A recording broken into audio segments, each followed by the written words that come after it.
Welcome in. It's the Positively Petland Show, AM 800 KXIC. I'm Jay Capron, KXIC morning host, and we have Ron Solzert here from Petland of Iowa City, up and rolling on YouTube. You can look for us there.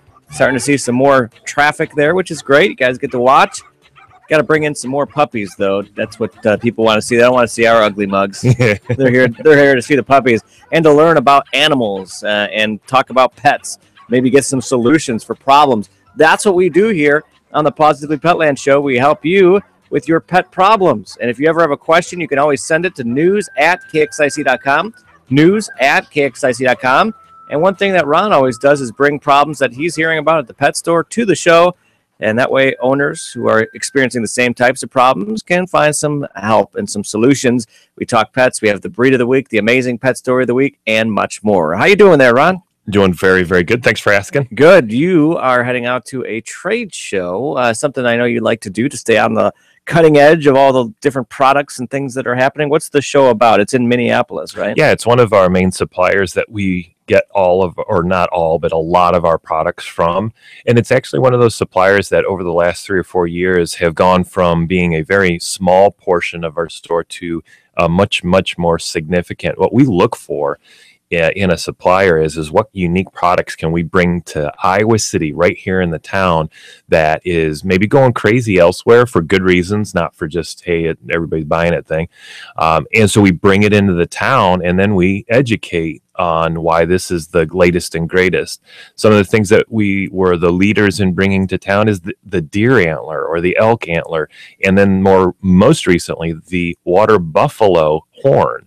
And it was something our city didn't even have. Nobody was offering that. We brought it to town and just sell those things like gangbusters because we'll educate you on why is that, or is that the right chew for your dog. And if it is, well, then we're going to, suggest it and tell you how to use it and all that kind of stuff. And so we sell mountains of these things. I mean, piles of it in our store go to nothing by the end of the week. And then we got to, restock, which is a great problem to have. And so we go to these trade shows looking for those type of things. What is the trends? What is the latest and greatest? Is it the right thing for dogs? Because there are a lot of junk. There's a lot of junk out there, and we avoid that. We'll bring it in and we'll test it within our own community. The store and customers and stuff that are always in the store. Hey, try this out. Try that out. And if it's just a gangbuster of a cool thing, then we go full force. And as you walk in, we've got it strategically placed so we can talk about it with you. What's interesting and something I've learned, about, I learned quite a bit about retail just by chatting with you about some of the things that you've been brought to the show. And one of the things that I found interesting is how and I'm sure other retailers and other business owners can totally relate to this, is that you think something's going to fly off the shelf, so you stack up on it and you think it's going to be great, and then the stuff that you think, let's try this out, and all of a sudden it's so you're always kind of measuring and try not to fall into the mistake of buying too much of something. Right, yeah. And that's why we go, and it's usually myself and some other employees. Coy is our inventory manager, and we work very well together, and we usually pick the hits. I remember back with our previous inventory manager, if anybody remembers Denise, she's a stitch as far as personality goes, and we would be out at these trade shows and she was teaching me, this is 10 years ago, of what's good, what's bad, how to do it and all that. And I'd get all excited about these things. And she'd say, Ron, what are the rules that we have to abide by? And the biggest one that is tough is you find a lot of really cool things, but the price is wrong.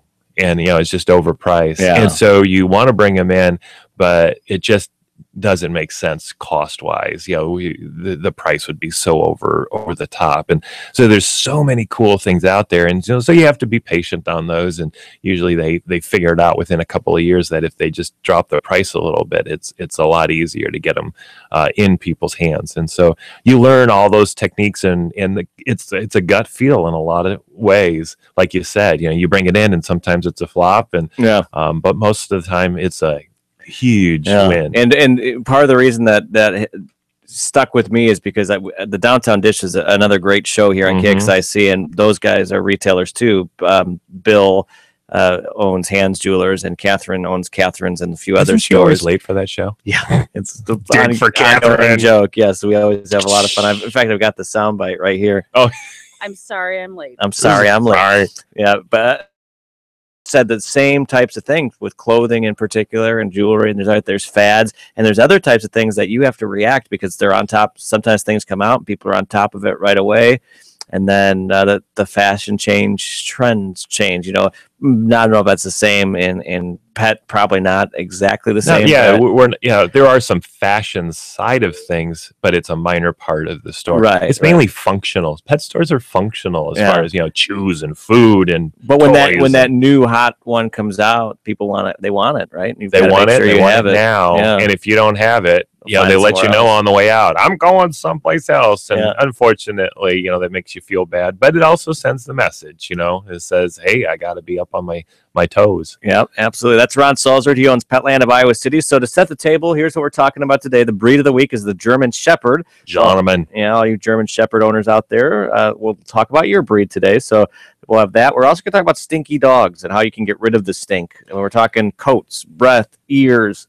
scooting. Maybe your dog's a scooter and leaves that nasty stink behind. We'll talk about that. My the amazing pet story I found this week is very timely. It just happened this past week, and it's a service dog that jumped in front of a bus to save their owner and lived through it. So it's okay. All right. I'm not getting the warm and fuzzies on that one. It's a good one because the fact that everyone's okay.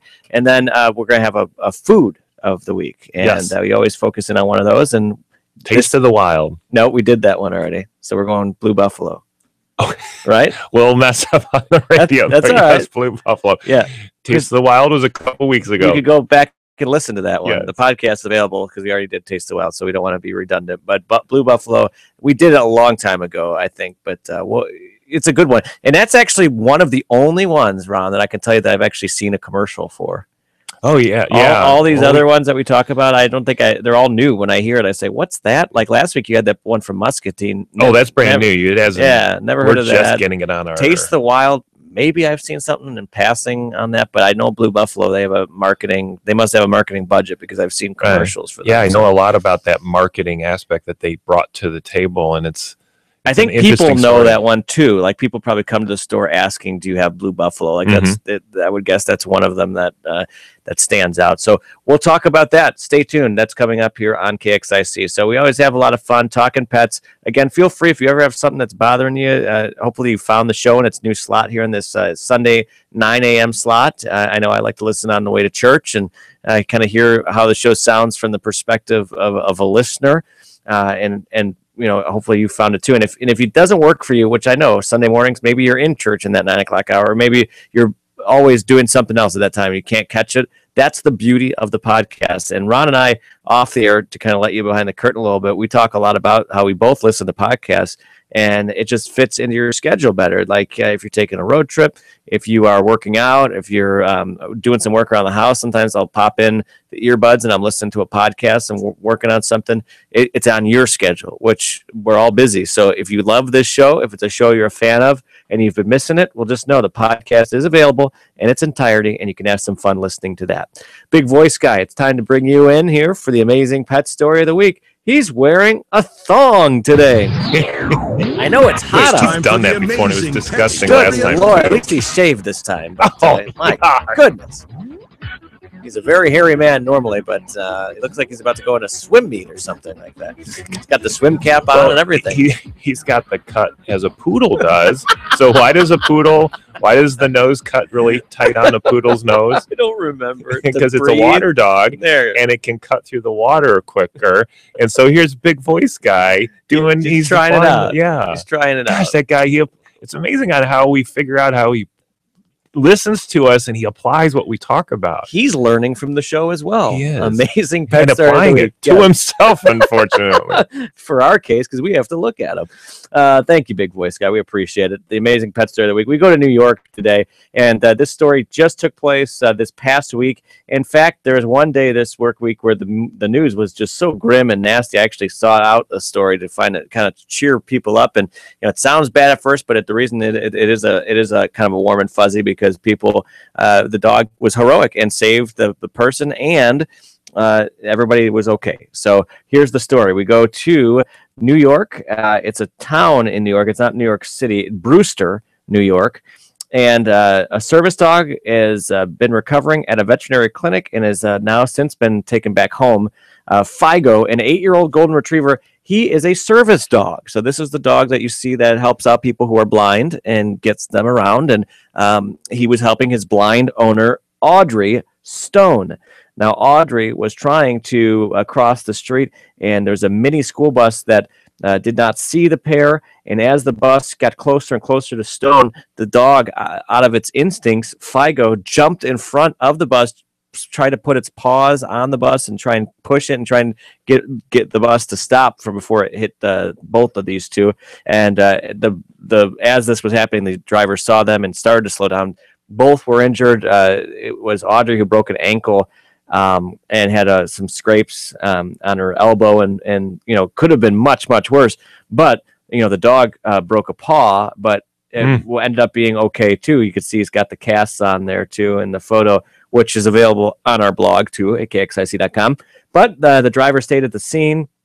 They were able to work things out. And what's getting a lot of attention is that there are a lot of eyewitnesses at this, so a lot of people can confirm that this dog actually did indeed jump in front of the owner and tried to do what it could to stop a moving bus, but instinctual, once again, trying to get in between the danger and the owner. And we see that on a lot of these amazing pet stories, whether it's another animal, whether it's something that's going wrong, someone who's attacking someone else. That dog sometimes finds a way to wedge itself in between, selfless. And that's Figo, and he's recovering, and I'm sure getting some extra treats. So congratulations to Figo, and that's our amazing pet story of the week from New York. That is the amazing pet story of the week. When we come back, we have the rest of the show, and we're going to talk about the German Shepherd. It's the breed of the week. Maybe you have a stinky German Shepherd. We'll tell you how you can help out with the body, breath, hair, ears. Apparently, dogs have stinky ears. Oh, yeah. Okay. Source of Scooting, and then we'll also talk about blue buffalo. That's the docket. We'll be back with more as we wrap this segment up. Tell us a little bit about your store, Ron. Hey, we're Petland of Iowa City, across from the Sycamore Mall, now known as Marketplace Mall. Lucky's is almost open, and I know they delayed it. July 1st. Yeah, delayed it a little bit, but signs are up over there. Parking lot is all redone, so it looks really pretty over there. I'm looking forward to that. We are just directly across from that. Some reasons why people love to come in our store. Main reason, people love to play. We've got the puppies, the rabbits, the hamsters, the kittens, the fish, the reptiles, the birds, all the different things that you can come in and play with, learn about, and discover, is that the right pet for your family? And so that's what we're all about. Some other reasons, the $5 nail trim, you can't beat that. And you just bring them in, no appointments necessary. And then all of our dog and cat food is on a buy 10, get one free. We track it for you, so you don't have to clip coupons or UPCs or document this or document that. We actually have it all done in the store. So when you come in and you're on your 11th one, we hand it over to you with a smile and say it's for free. I love it. It is Petland of Iowa City, Lower Muscatine. Go say hi. We'll be back with more after this. This is the Positively Petland Show. Back with more. Hope you're enjoying the program, enjoying your day. Check out the podcast, kxic.com.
Welcome back. It's the Positively Petland Show, AM 800 KXIC. I'm Jake Capron. We have Ron Salsford here. He's at Petland of Iowa City, owner and operator with his wife Wendy and family, and they have their store right there on Lower Muscatine waiting for you. Opening up at noon today if you're listening on Sunday. Most days open up at 10 a.m. and they have $5 nail trims, plus buy 10, get one free for their dog food, and thousands of supplies and toys and treats and chews and all that cool stuff for your pets. So get over there today, play with the pup, and they enjoy that because you can get interactive with them, and it helps to socialize those pups.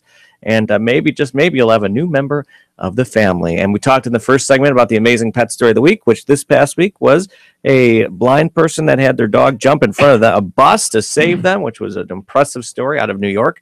And it just happened. It was timely. It just happened this past week. So congrats to Figo, the 8-year-old golden retriever that saved that blind person from being injured more than they could have been. They were the dog and the person were injured, but they were okay. And kind of a fun story there, the fact that they were able to stop a real tragedy from happening, and that instinctual ability of dogs on display again for the amazing pet story. Next up, we talk about the German Shepherd, then we're going to talk about stinky dogs and how you can stop your dog from being stinky, and then we're also going to talk about blue buffalo. So that's what's lined up here. We'll start with the German Shepherd. Ron, tell us about this very large breed. Sometimes scares people. I have my wife's aunt and uncle had two German Shepherds they absolutely loved, and then they both got older and ended up passing on, and then they ended up getting a one that's like white now, which I don't know.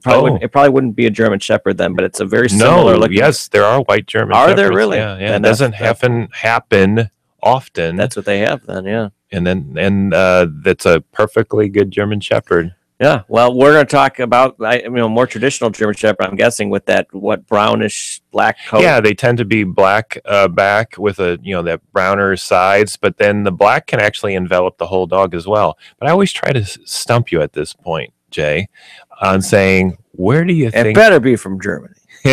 So you're going to say, you anticipate the question of where does the German Shepherd originate from? Otherwise, I can't stump you on this one. You're not going to take a wild guess. My wild guess is Germany. Oh, so take away the buzzer and put the ding ding ding. All ding. Right, good deal. Woo-hoo. All right, I'm glad that I got that correct. What I think is interesting is the German Shepherd has only been around since the late 1800s. I would have thought the German Shepherd would have been a much longer, long ago. But according to the AKC, it is one of the most popular breeds out there. While we see German Shepherds and some other breeds as police dogs, they go way beyond that 9-to-5 job type thing. They actually are a great companion pet as well. And so some of the things here, the German Shepherd originated back to 1899 in Karlsruhe, Germany. And I know I did that wrong, but my German accent didn't come through. All through the efforts of Captain Max von Stephanitz. Whoa. And others. They derived it from other herding dogs because the German Shepherd is a herding dog. It has that in its heritage. And some others back in Germany. It was brought to America back in 1907. So not too long after they've figured things out in Germany. And then we got all about it because of what first movie would you remember the German Shepherd appearing in? Well, think a long time ago. Rin Tin Tin. Yeah, we go.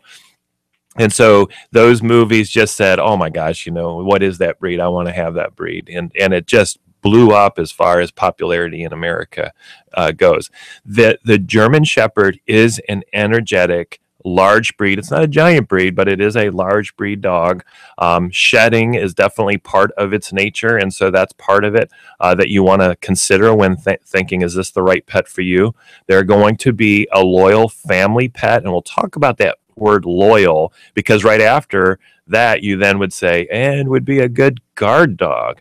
But wait, I want a friendly dog. I don't want that kind of dog. And so we'll talk a little bit through that, like we have in past shows on saying, hey, we can go in multiple directions with these dogs. This is a great family dog. You can make it be a great family dog. And so that's something to think about. The exercise requirements is also what you want to think through. This dog can get very unsettling if it doesn't get a proper amount of great exercise and get that exercise out, and also a good amount of training.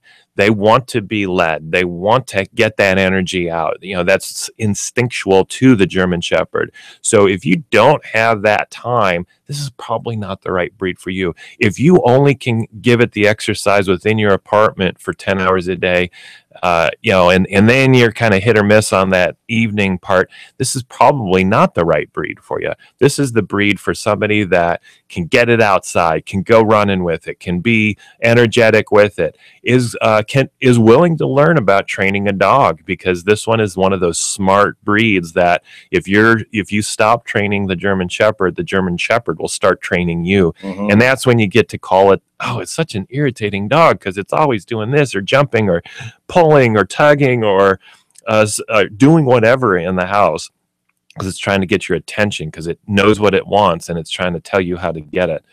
So let's go back to then that loyal family pet. So what that's saying is if you just socialize your German Shepherd to your family, then it's going to become I call a pack intensive dog. So when if you've sheltered that German Shepherd, it's going to really love your family, probably going to be really docile and nice around your family. But when you expose it to other people from time to time, it's going to get angry. It's going to be that growly dog. It's going to be that dog you go walking for, and then all of a sudden yank you because it's trying to get to something to defend you and all that kind of stuff. There is ways for every dog. Every dog can go down that direction. The German Shepherd has a little more likely tendency to do that. But if you socialize the dog, so when you as a puppy are exposing it to your kids' friends and the friends are playing with it and you're guiding the dog in proper play, then all of that stuff is actually fairly easy and it becomes a very friendly dog. When you go for the walk, if somebody is saying, hey, can I pet your dog? You say, why, sure. And then you go into the training mode with your dog, sit, and then let them, scratch the neck or pet the back and all that kind of stuff that people love to do to dogs. But you're observing it and socializing it all the way through there. If you have a guest come to the house, hey, would you mind just giving the dog a little bit of attention? That way the dog is used to everybody being part of that pack. And so there's some more advanced techniques that you can even go through with dogs and all that as far as socializing them. And we can talk about that in the store if this is the right pet. If you're thinking, hey, that German Shepherd sounds like my kind of dog. And so that's that loyal aspect. If you shelter the dog, it's going to be that loyal guard dog. And that's not necessary. I think most people don't want that. Even if they think they want it, I don't think you really want to go down that path. Unless you don't ever interact with people, right? I mean, if you never have neighbors or friends or anyone over at your house, most people want that. So that's where the German Shepherd will fit right in with those people-friendly people, by socializing them out. So that's something. And if you want to learn more, like I said, come into the store and we'll talk about that aspect of things. Know that we said it's an exercise dog. Know that you're going to be brushing the dog to get rid of that shed that occurs. And what's that favorite thing on shedding dogs that we love to talk about? Feminine. Yeah, that's a great tool to use on a German Shepherd to reduce the amount of shed that you'll find laying around the house. By using that comb on a weekly basis, you'll significantly reduce the amount of shedding you'll see around the house. So that is the German Shepherd in a nutshell. There you go. The German Shepherd, the breed of the week. So we have the amazing pet story of the week, the breed of the week, and now we're talking stinky dogs. Maybe your dog stinks and the dog comes up to you and goes, oh, yuck, I don't want to pet you. You stink. Well, there's ways to help out with that. Not only their body, but their breath, their ears, and possibly if your dog scoots. I know there's certain breeds that are more prone to this. They do that scoot across your furniture and your carpet, and you think, ugh, how am I going to stop that? Ron, you've got some solutions. So tell us about what you can tell us about stinky dogs. So if you're on the front end of this whole process, I don't even have a dog yet, but can I get a dog that's actually not stinky?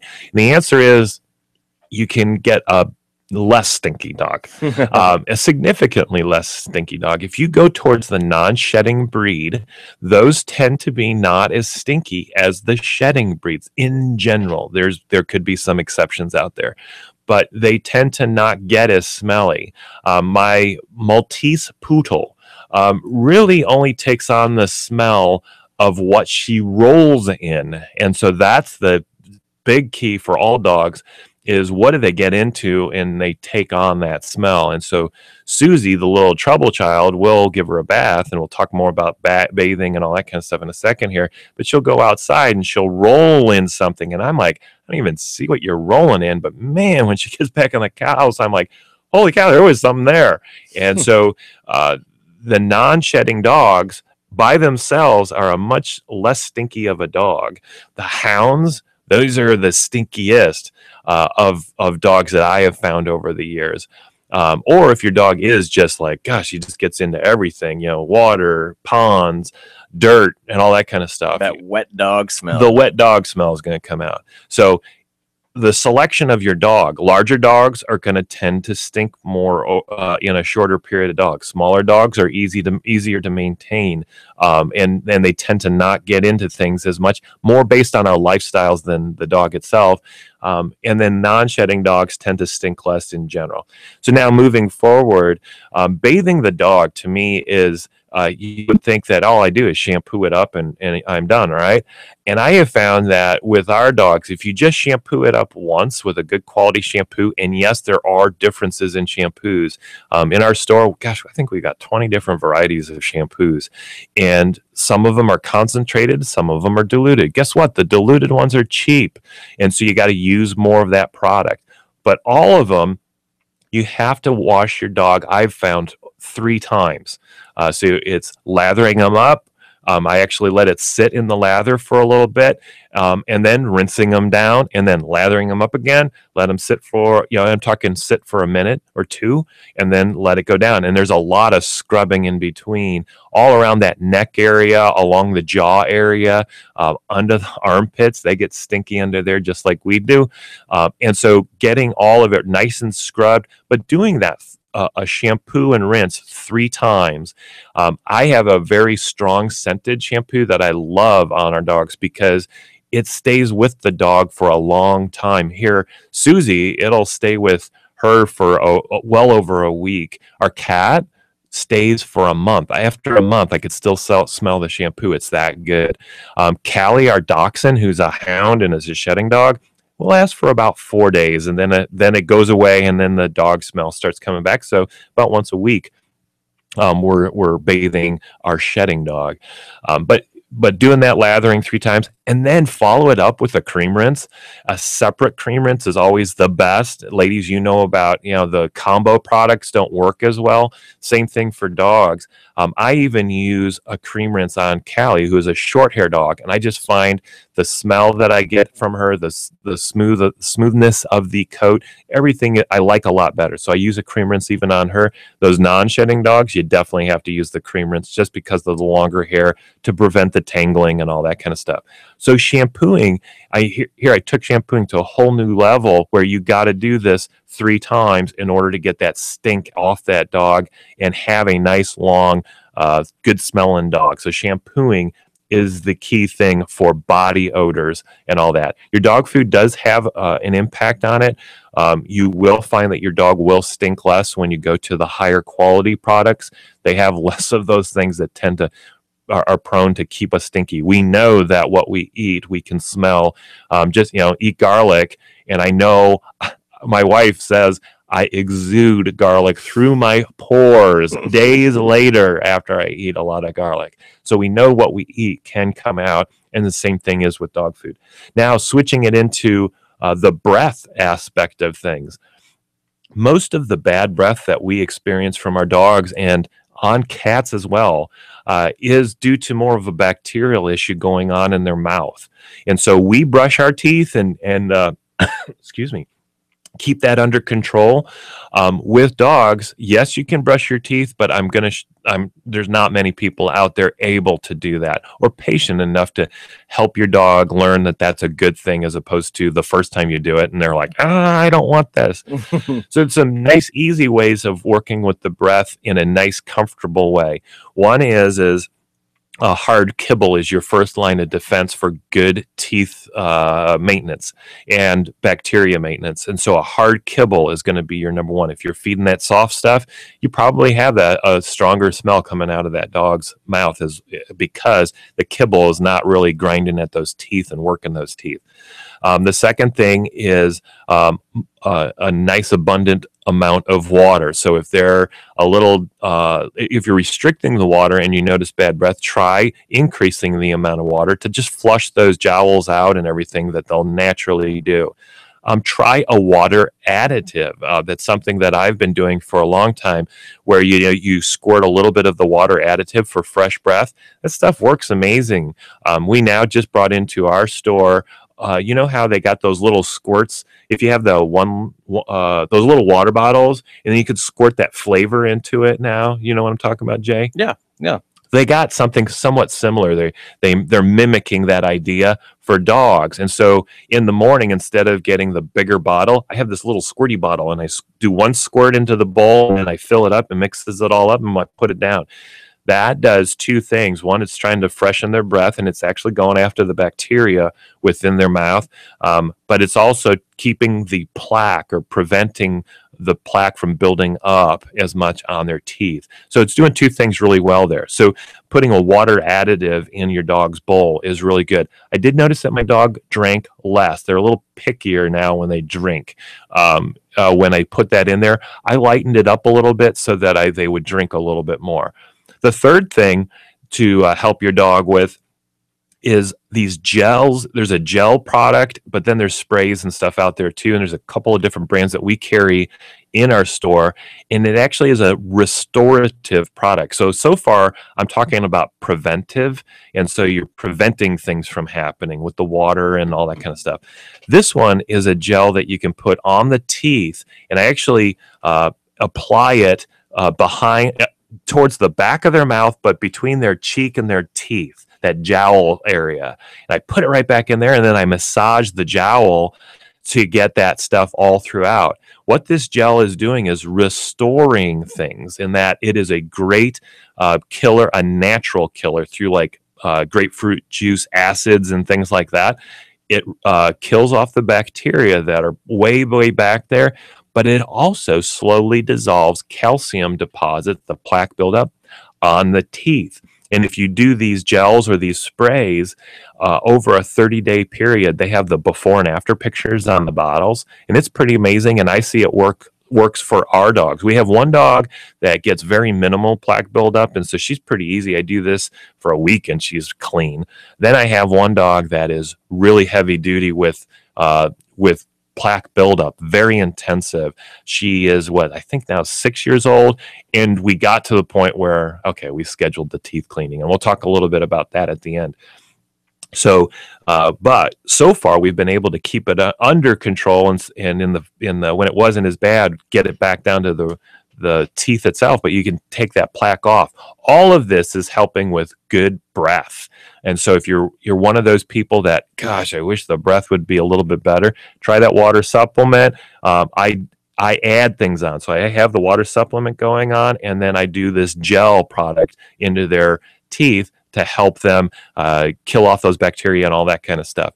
And then finally, what I do at home is a once-a-day greenie. Greenie is a great product. This greenie is been so engineered. I think it was 4 or 5 years ago, they re-engineered, totally redesigned the treat itself to minimize choking hazards and all sorts of different things. But they also engineered how to best clean those teeth with an easy way of doing it. So a greenie is a really good product to do just that. Even the shape of it, right? Yeah, the shape of it is meant to get back. It's an elongated shape so that it gets back. They'll put it back into the jowl area. What it's made of will actually also help dissolve some of that plaque. So it's a really good product. The key is once a day, you buy the appropriate size for your dog. Once a day. It's not a long-lasting treat by any means. Mine, within about 30 seconds, it's done. And then you'll notice over about a 5 to 7 day period a significant improvement in breath and all that kind of stuff. So it's taking care of things over time. So a grainy is a really good way to do it. Hey, if you've done all of this and you're still saying, no, something's going wrong, man, my dog's breath is so nasty, even after all of what you just talked about, go to a veterinarian. You got something else going on in there. You could have tooth decay where you actually have a rotting tooth. Get that taken care of so that it doesn't progress through the teeth. So your veterinarian is a great resource to talk to say, what can I do to help my dog's breath? So next on your next visit, you can discuss this with your veterinarian and they'll give you some excellent tools and coach you if it is a rotting tooth or some other more medical reason why that's happening. They're going to inform you and give you the correct plan of action for that. So that is the breath side of things. On the ear side of things, so moving it from breath to ear, sometimes we don't realize it, but it's just a stinky ear that you have. And so putting cleaning the ears properly is how you can do that. If you do a little ear inspection, if you see nothing, and my dogs have always been in that mode where I look in there and I see nothing. I don't see any ear goop whatsoever. I still do an ear wash about once a week to once a month. And you just go get a basic ear washer and you squirt it in there. I always do it outside. I put their head sideways. I fill the whole lobe up. I then close the ear and then I massage that inner ear. And you just try doing it and you'll know exactly what I'm talking about. Just gently massage it. You're not tugging it or anything like that.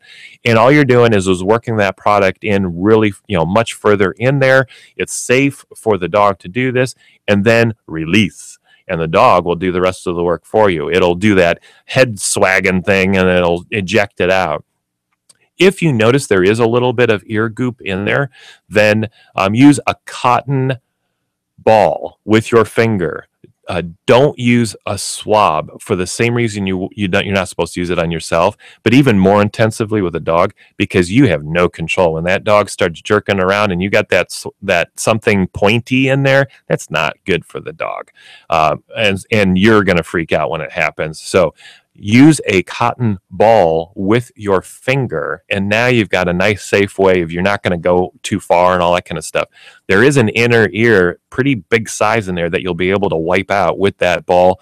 That is, you fill the ear up with the ear solution, then let them wag it out, swag their head back and forth, and then go back in with the cotton ball, clean it up, and then fill the ear back up, massage it again, and let them do their thing. If you're finding that there is some ear goop in there, then do that once a week and you'll keep things under control so that the ear will not be the smelly part of your dog.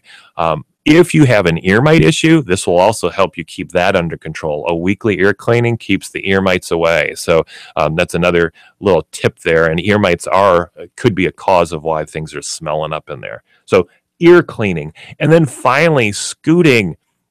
So those little anal glands are sometimes get full based on nutritional issues where you might be saving some money on the dog food. You think you are, but you're causing other problems elsewhere. And a full anal gland then is getting uncomfortable for the dog, and that's why they start scooting. So you can try to go to a higher quality dog food and see if that solves the issue. But there is a product called No Scoot by Nature Vet that we have in the store, and it's a really great product. It hits that anal gland issue from multiple directions to alleviate it and to keep things flowing naturally. It's supposed to be ejected when they're pooping, and if it doesn't and it gets clogged, that's when they get uncomfortable. So No Scoot helps it from multiple directions to keep things flowing the way they should be. So try out No Scoot and see if that can solve your problems on that smelly issue. Nobody wants that issue. That's not good for your carpet, your furniture. It's just really kind of gross to begin with. So Do you have personal? Do you have some personal issues that you can reflect on? I can't, but I don't want my dog scraping his butt against everything. I know that for sure. So get the no scoot if you're having that issue happen at your house. I do remember, I know I've told this before, but I had a friend who had a Cocker Spaniel, and I always remember that the dog loved to do the scoot, and it would just scoot around the house, and it was pretty gross. And so I wish they had a bottle of no scoot, because they could have got that fixed. So there we go. We touched on all the different ways that your dog could be stinky. Keep it clean with shampooing, with all the great tips that Ron just gave you. And then the last thing I'll add, just because we've talked about it in the past, is a little spritz after that shampoo of some doggy cologne. Oh, good point. You've got all the fun play on names with the different words. I can't think of any of them, but it's the popular brands of cologne. Yeah, I don't know the names of what they're trying to mimic, so I just say them, and then people go, "Oh, that's funny." Do you know one of them? Dalmatian is one of them, but it's a play on that, like Dalmatian. Diamonds. Diamonds is one of them. So that might be playing on the diamond word, and they phrase it so that it sounds. Yeah. Anyway, but they smell good. There's a lot of times when Ron brings the puppies in here, you can't smell it through the radio, but here at the studio, a lot of times they smell great because they've got that doggy cologne on, and some of that stuff. I mean, it smells like the real version of the human being cologne. So good stuff. You can give them a spritz there too, and that helps with the smell. Obviously, you want to get down and get the cause of the stink and not just cover it up with a spray, but that's a nice way to finish off a bath with a little spritz of cologne. Good point. I love that. All right. I actually do use those colognes on a regular basis in our house. And that's when Callie, the shedder, who stinks a little quicker, on that 4th, 5th, 6th day, we're spraying her. We spray it right in her armpit. There you go. To keep things going in the right direction. I love it. All right. And then the last topic we're going to talk about today is Blue Buffalo, perhaps a dog food that you've heard of in the past. And I started earlier in the show talking about how I believe they have an advertising budget, because the fact that, although maybe that was that on the, I don't remember if that was part of the show or if that was off the air, but Blue Buffalo might be a brand that you've heard of because they do have advertising. You do occasionally see a TV commercial or another form of advertising where they're promoting Blue Buffalo, which is not the case for a lot of these other brands. So you may be a little bit more familiar with this brand. It's called Blue Buffalo. What can you tell us about it, Ron? Well, Blue Buffalo definitely has a story like a lot of brands. You know, it was a concerned dog food owner that said, I want to do something different for my dog, started really doing research. And this is not just, looking on the web and all that. It's going into nutritional requirements and needs and really doing the research, and started developing their own style of food. What the originators of Blue Buffalo did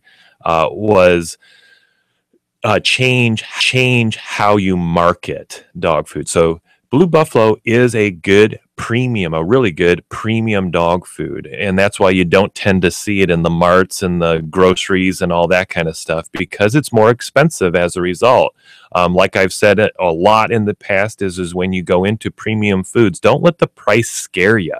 Realize you get what you paid for. When you pay for a cheap dog food, then you're going to get a cheap dog food, and you're going to feed twice as much, if not more, of that product as a result. So if you can spend twice as much on a dog food, it sounds like a lot, but you're going to feed half as much. So you're money-wise, you're neutral now. And so Blue Buffalo is definitely in that high-quality premium dog food. One of their claim to fame was these life bits that they have in there, where it's a softer kibble. And what they're trying to do with that is when you cook in your own home, you cook some of the nutrients out of that, raw, whatever it is. When dog food manufacturers cook, they cook to higher temperatures to keep everything safe, kill off the bacteria and all that kind of stuff, but also to cook the kibble.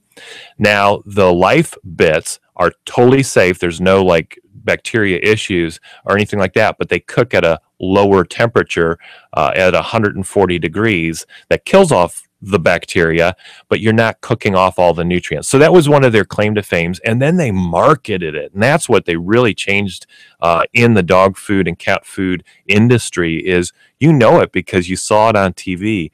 Prior to that, only cheap dog foods were doing that.